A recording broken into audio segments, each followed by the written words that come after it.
Hello everyone, Railgan here today, and it's time that I finally publish my proxy hatchery guide against Protoss. I've been proxy hatching pretty much every single game against Protoss in my recent games, and I'm gonna show you guys 5 different replays about the 5 core reactions that I faced in today's video. So let's jump right into it with the first replay against Fighting Frog, a Grandmaster League Protoss, where we're going to see how the build kind of plays out. We're going to go a little bit over the build order just to see how things work out. So I'm going for a pool, for a drone overlord. The first drone gets sent across the map. So the first drone that I build, I always send across the map. Try to, of course, evade his probe. Didn't quite manage to, it's okay. At home, I keep building drones as soon as I can. I go up to 17, and by the time my drone arrives at its natural, I can comfortably build the hatchery. Now, on my side of the things at home, I'm reacting the following way. If my Protoss opponent pulls probes to attack this hatchery, I build my own hatchery. If he does not pull probes, I build a gas in the pool. So this game he didn't pull probes, so I'm building the gas in the pool. Might as well tune up some music. Now, I'm still trying to get my hatchery down on my side of the things at home, of course. This hatchery right here is just comfortably building away, and we're going to see the goal of this hatchery very, very soon. My Protoss opponent right now is chronoing out that Zealot. I'm going to speed up the replay a bit. He's also building a Nexus at the bottom left on the map. I killed the probe that was harassing me at home. Nice and easy. And on his side of the things, he's just building the Zealot to kill the hatchery, right? I mean, what's the worst thing that can come out of the hatchery? Is what he probably asks himself. I immediately go for the Roach Warren, and as soon as his hatchery is done and I have 150 minerals, we're going to see it right now, I built the Queen. I'm also building 2 Lings at home, I think, just to kill the pylon. Don't want anything annoying to happen. Now, when the Queen is like halfway done, I'm starting to build a couple Lings, because the Queen is going to need some Ling support against these Zealots. We're going to see that very shortly. I keep drones in the gas. This pylon is falling. The probe, I'm focusing down the probe right here because I know I can't really kill the Zealots, but I can very well kill the probe. Queen is still fighting away. And now I'm starting to build roaches on this side of the map, right? He didn't do a good job at killing the hatchery because he didn't pull any workers or anything like that, so kind of a tough spot for him. I'm killing this pylon because he unpowers the gateway, so he cannot build any more units at home. And he doesn't know that I'm going for the roaches, of course. Now the roaches are popping out, and the goal of the roaches is to kill the stalker right here. If I can. I guess I'm not really going for the stalker after all, but the stalker is kind of the dangerous thing. Now at home, I'm starting to drone up, right? I'm just comfortably droning away. I got roaches in his base here, trying to do damage. I'm spreading creep into his main base. Very annoying for him, of course. Then I made a couple of links with from this hatchery or the hatchery in my main, I don't actually know. And now I'm starting to kill his workers. And it's pretty rough when you lose half of your workers, or more than half of your workers. And I'm just continuously flooding with links from the natural here. This is kind of what happens when you don't kill the hatchery. Now, of course, the usual opponents are going to kill the hatchery or try to go for a different kind of counter. But I think you get the whole deal, and yeah, sure, yes, the base down here, but it's not really going to matter, and I don't think we need to finish watching this game because you already see that I'm ahead 30 supply. So let's leave that one behind us, and let's go to the next game. Let's take this one. This one right here is a really short one as well. We're going to see a little bit of a different gameplay against the GM Protoss Macron. Once again, my first drone gets sent across the map. I build another overlord, I build more drones, and this Protoss is opening with a forge. Now, you might ask yourself, Railgan, what do you do if the Protoss opens with a forge? Well, there's a lot of variables that come into play right here, but I generally go for a hatchery. Now, at home I'm taking both gases because I know that he's trying to block, trying to steal my gas. I'm just kind of mining gas. Doesn't really matter. I don't think I even need to mine as much gas as I'm mining right now. But I just wanted to get both gases in as quickly as I could. Hatchery is building. He is going to cannon rush the hatchery in his main. He's also, of course, cannon rushing me outside of my main, going for cannon, gateway. Then he's going to build a cyber core at home, right here, and then shield batteries in the robo there. Right, that's the thing. So how do we counter this? Well, he kind of made a mistake in this game. Sometimes I like to cancel this hatchery and like rebuild it somewhere over here, for example. The Protoss should always try to focus down the X, but he's not doing that this game. I got a queen out, which is really nice for me. So that allows me to spread a bit of creep away from the cannons, and I'm also building some roaches here. Now the build is kind of the same as last game, and by having him invest so much money into the defense over here, my roaches are going to be very effective. And of course, for those of you who didn't realize it yet, this game is already over. Like, he has nothing that he can do. He has a gateway here and a robo. I can at any point in time start building roaches at home. And on his side of the map, he can't really defend against my roaches, so he's going to leave the game. Because all it took me was to get 3 roaches into his main, right? Now, for those of you who watch this video and are like, well, Railgan, surely the build can't be that strong, right? I mean, it can't be the case that you just automatically win every game because your Protoss opponent fucks up the defense. We're going to see a little bit more gameplay now. I think this guy is also going for a cannon rush. Yeah, he's also going for a cannon rush. And we're going to play it out it's going to be played out a little bit different. Once again, we see the gate, cannon. I'm showing you guys a lot of cannon rush replays because that's kind of what I face in Europe. And after this cannon rush replay, we're going to go into a more macro-oriented game to show you guys what happens when a Protoss opponent properly counters. I'm building the hatchery here because I mean, maybe I should have built it in the main. I don't know. It's fine either way. But we see the same thing, right? Kind of the same thing is happening, but I'm gonna play it out a little bit different. I'm now on one base against, well, one base, and he's cannon rushing my natural, of course. I'm not sure if I actually cancel this. Yes, I do. I cancelled the hatchery because the cannons are gonna kill it anyways, and having some roaches here won't actually do me much of a favor. Then I just put another hatchery down right there. You always want to build some hatcheries on your opponent's side of the map when they go for a cannon rush, because it forces them to allocate defense over there. Fucking cannons. Do you guys see? 6 shots and my poor Ravager is almost dead. I think he's gonna kill the Ravager here because I make a mistake. No, he didn't kill it. But yeah, I mean, this is the standard game, right? Oh no, the creep tumor! Oh my god, what a misplay. But anyways, at home I just kind of went for a fast lair into some defensive Ravagers, and now I'm going to amass spine crawlers. So nothing that special. Anyways, let's move on here.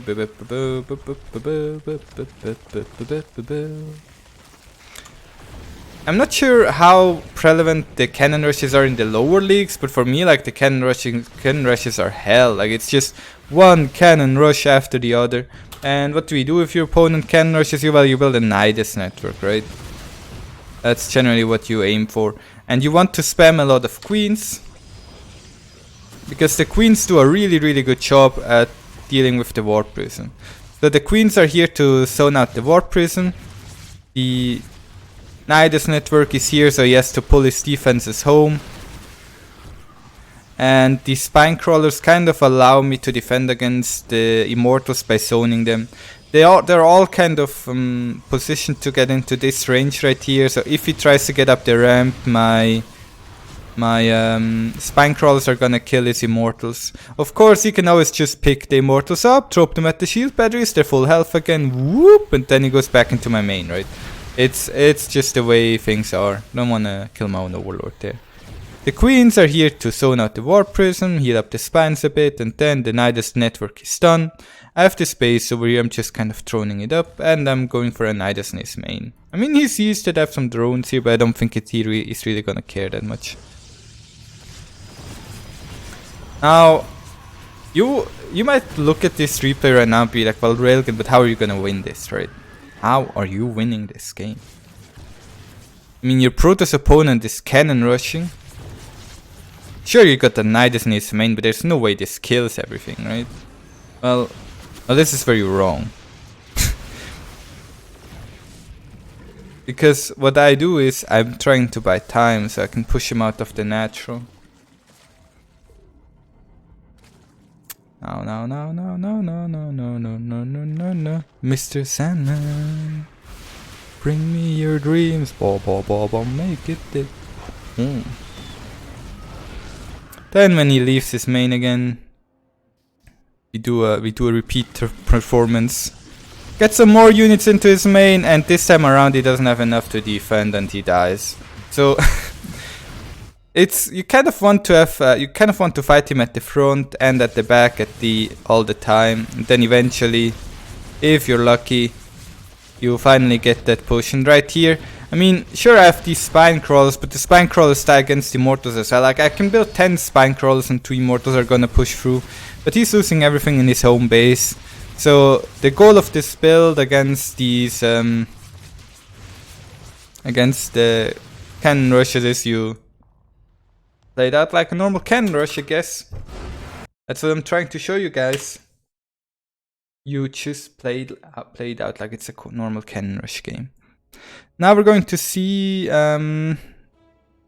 something more interesting, because that was just kind of to show you guys that it works. But now we're going to see the macro game, right?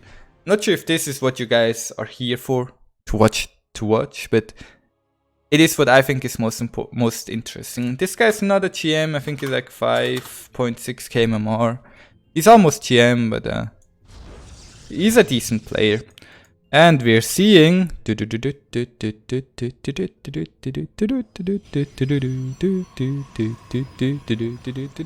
seeing the proper response, right?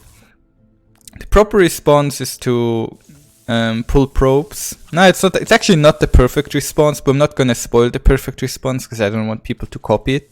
If you're a Protoss player watching this video, turn it off right now.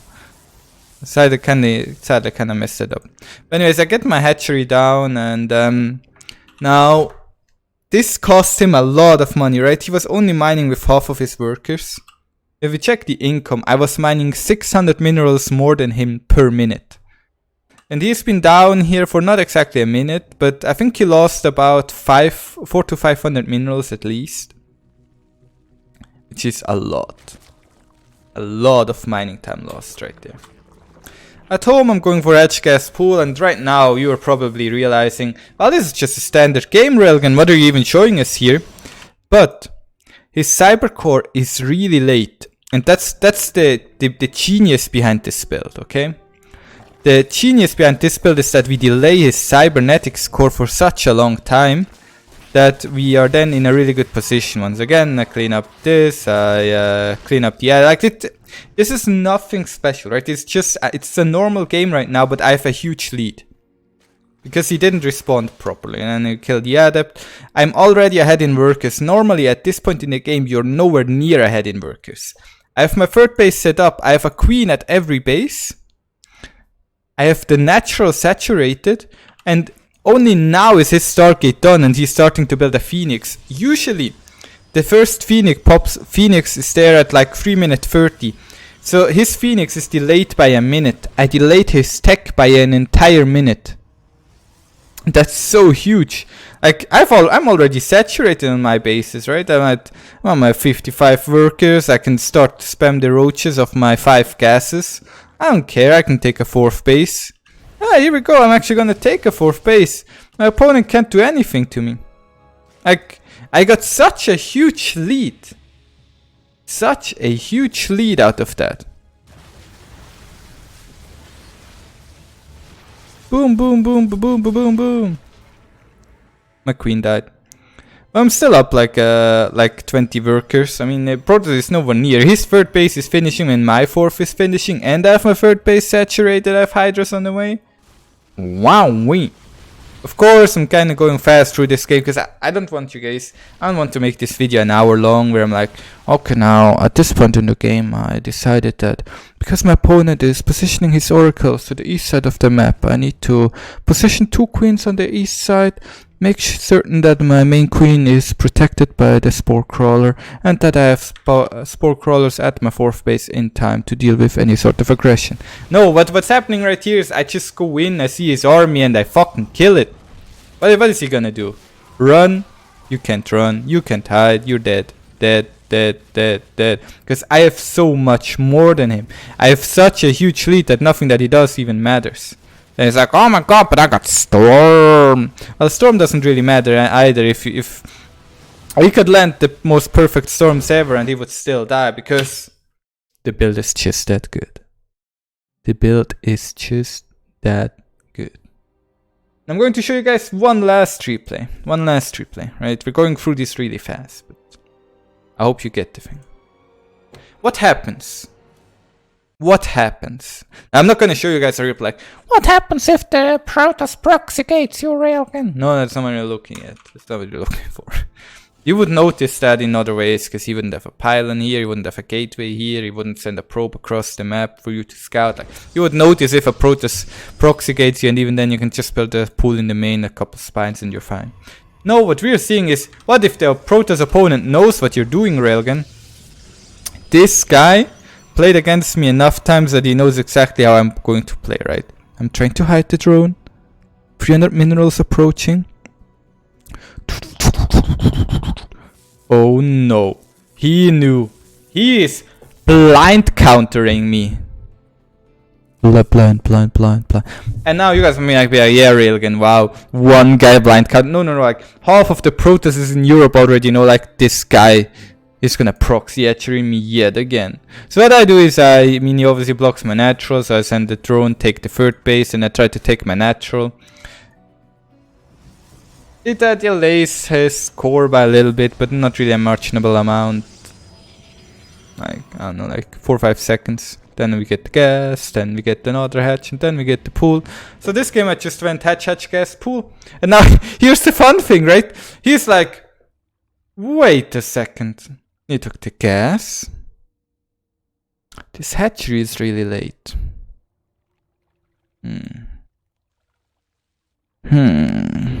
Where is the proxy hatch?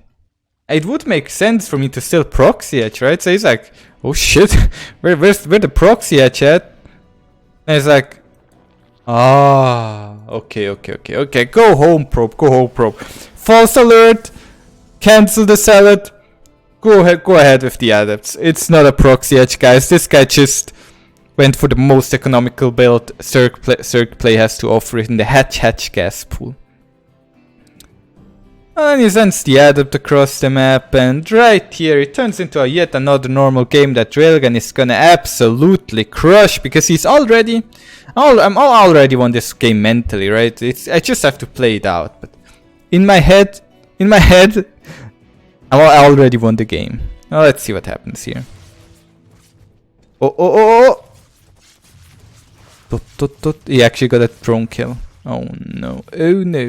Like trying to find the drones, can't find them. I can't get the adepts either. What is Railgan doing? 100 gas, link speed, keeps one drone in the gas.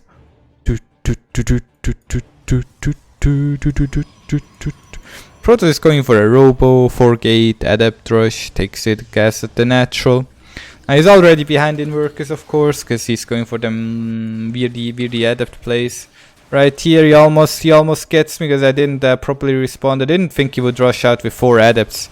Usually Protoss players have 7 adepts at this point in game, and when I scouted he had 4, so I was like, he had 1, so I was like, well, there's no way that he's pushing out. He's like, hold my beer, here we go, boys. I got my lair done, I took additional gases. I mean, it's a standard roach build that I'm playing right now because I scouted the adept immortal sentry. Checking there a bit, see that he's going for immortal adept sentry. So what is this going to be, guys? Well, it's gonna be an all-in. This is his army. He's gonna make a war prism, and then he's gonna all-in me. Got some links positioned to scout. I see him moving out, so like there's no secret anymore. He's gonna rush out. I sadly lose these links a bit because I'm not really paying too much attention. I'm making roaches and stuff at home now, and then I'm gonna crush his push and win. Important that if you ever face this kind of push, it's important that you have a couple of Ravagers ready, and I hope that I can still do this kind of build in the future. I don't think a lot of high-level players watch my guide videos anyways, but for some reason every time I publish a guide, people start to beat it better. My goal right there is just to kill the war prism, because if I kill the war prism I win the game, right? That's the thing. Then we just kind of push in here. Piling the force fields is almost not worth it, because by the time I pile the force field my units are dead anyways. Just clean him up. Choo choo choo choo choo choo choo choo choo choo. And that's it, guys. Hope you enjoyed this guide video. I'm also going to post the corresponding guide on spawning tool. So look forward to that. And with that being said, I want to thank you all very much for watching. Yeah, of course I have to. Oh my god, Railgun, you have to finish the game. Are you really going to win this? With a max out at the 9-minute mark against the 2 base all-in? Yes, I am. Thank you all for watching. See you guys soon. Ta-da.